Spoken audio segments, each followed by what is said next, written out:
तो हरियाणा में कांग्रेस पार्टी के राष्ट्रीय महासचिव व कांग्रेस सांसद कुमारी शैलजा ने कहा कि हरियाणा में कांग्रेस की हार के असल कारणों तक पहुंचने की जरूरत है, क्योंकि कांग्रेस प्रदेश अध्यक्ष उदय भान की तरफ से बनाई गई फैक्ट फाइंडिंग कमेटी को लेकर हमें इस रिपोर्ट का भी इंतजार करना होगा। हिसार में कुमारी शैलजा से खास बातचीत की total news associate editor doctor Mahesh Kumar ने।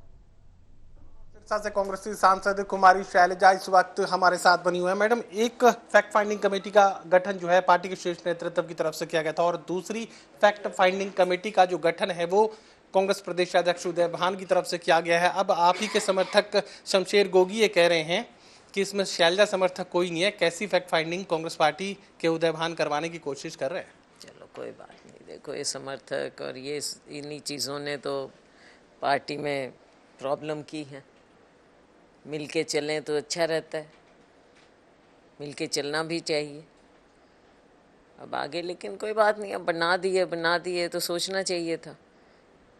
कमेटी बना दी, हम उम्मीद करते हैं कि कमेटी काम करके, जो हमने अखबारों में पढ़ा है कि हफ्ते भर में अपने फाइंडिंग्स देंगे, तो वो फाइंडिंग्स दें। और एक पहले भी ऊपर एआईसीसी की ओर से कमेटी बनी थी, तो ये सब चीज़ें पार्टी देखेगी। अब आगे आने वाले समय में जो ईवीएम का मामला है, टेक्निकल मामला है, इन सब चीज़ों को देखना चाहिए। शमशेर गोगी की तरफ से एक और सनसनीखेज बयान यहाँ पर दिया गया है। वो साफ तौर से ये कह रहे हैं कि दीपक बाबरिया जो हैं वो भारतीय जनता पार्टी के एजेंट के रूप में काम कर रहे थे। देखो, जो गोगी जी ने कहा है वो गोगी जी से पूछो। I am not answerable for Gogi ji, उनसे ही पूछो क्या उनका क्या। लेकिन मतलब उनकी भूमिका पर सवाल तो उठ रहे हैं। जो चुनाव परिणाम सामने आए, दीपक बाबरिया की चुनाव के दौरान भूमिका क्या थी, इस पर सवाल सामने है। अब ये चीज़ें हैं जो समय पर हमने भी जो बातें कही थी वो उस समय कही थी। अब ज़्यादा मैं इन चीज़ों में इस तरह से नहीं जानना चाहूँगी।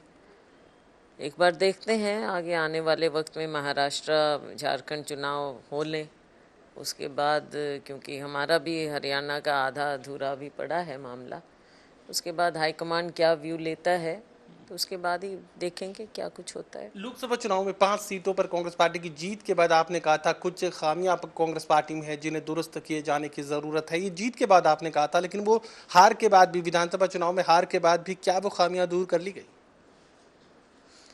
देखो, इट इज़ टू अर्ली। आपको पता है कि हाईकमांड ने मीटिंग भी बुलाई, कुछ लोगों से बात की, कुछ लोग रह गए।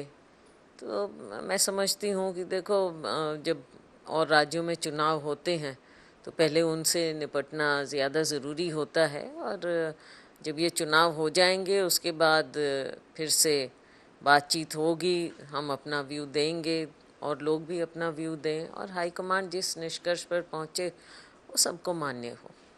जब जीत होती है तो श्रेय लेने की बात होती है, लेकिन जब हार होती है तो जिम्मेदारी लेने की बात होती है। इस विधानसभा चुनाव में हार के लिए जिम्मेदार कौन है? बहुत फैक्टर होते हैं, एक फैक्टर नहीं है, कई फैक्टर हैं। उन सबको हाईकमांड देखेगा। हमारी जो कमेटी का गठन हुआ है वो भी देखें, वो अपनी रिपोर्ट दें, और उसके बाद ही देखा जाए कि क्या कमियां रही, किस ओर से कमियां रही, और आगे के लिए उसको कैसे हम दुरुस्त करें, ताकि 10 साल हो गए 15 साल आगे निकालने होते हैं। वर्कर के लिए आसान नहीं होता, तो वर्कर की जब तक हम पहचान नहीं करेंगे, नीचे ज़मीन पर, ग्रास रूट पर हमको कांग्रेस को मजबूत करने के लिए कदम उठाने होंगे। तो ये सब चीज़ों का ध्यान करते हुए आगे की रणनीति बनाई जाएगी। व्यक्तिगत रूप से आपको क्या लगता है कि क्या इस हार के बाद कांग्रेस प्रदेशाध्यक्ष हरियाणा को भी बदलने की ज़रूरत है? ये सब मैंने हमेशा कहा है, और क्योंकि पार्टी की मैं सिपाही हूँ, हमेशा मैंने कहा है कि हाईकमांड के फैसले होते हैं और वो उन्हीं को करना चाहिए। हम लोग इन पर टिप्पणियाँ करें और करें, उसका कोई मायने नहीं। चलिए, कुमारी शैलजा हाईकमान पर पूरा दारोमदार यहाँ पर डालती हुई नजर आ रही है। साफ तौर से ये कह रहे हैं कि कांग्रेस पार्टी आलाकमान को ये तय करना है कि हार के असल कारणों पर क्या कुछ कार्रवाई पार्टी की तरफ से की जाए, किसे बदलना है, किसे नहीं बदलना है, पार्टी के शीर्ष नेतृत्व को तय करना है। सहयोगी कमल के साथ doctor Mahesh Kumar, total news, Hisar.